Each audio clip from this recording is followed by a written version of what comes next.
আপনারা জানেন আমার বাবা এবার কোরবানির ঈদের জন্য 3 লাখ টাকা দিয়ে গরু কিনেছে। এ বাবা, এত বড় গরু! এতে অবাক হওয়ার কি আছে? গত বছর তো আমার বাবা আরো অনেক বড় গরু কিনেছিল। তাই? হ্যাঁ। তোমরা নাকি গরু কিনেছো? জি, আমরা 3 শরিক মিলে 80,000 টাকা দিয়ে গরু কিনেছি। 3 শরিক মিলে 80,000 টাকা দিয়ে গরু কিনেছো? গোস্ত পাবো নাকি বেশি?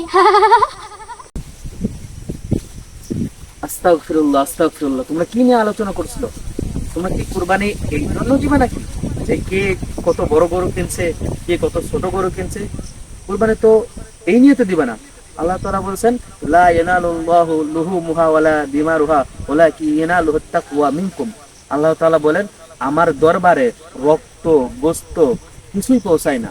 আমার দরবারে শুধু পৌঁছায় বান্দার, একমাত্র আল্লাহ তাআলার দরবারে পৌঁছায় বান্দার মনের নেক আশা আকাঙ্ক্ষা এবং তাকওয়া, আল্লাহ তাআলার প্রতি ভয় রেখে, আল্লাহ তাআলার প্রতি বিশ্বাস রেখে আমাকে তোমাকে সবাইকে মিলে কুরবানি দিতে হবে, একমাত্র আল্লাহ তাআলাকে রাজি খুশি করার উদ্দেশ্য করে।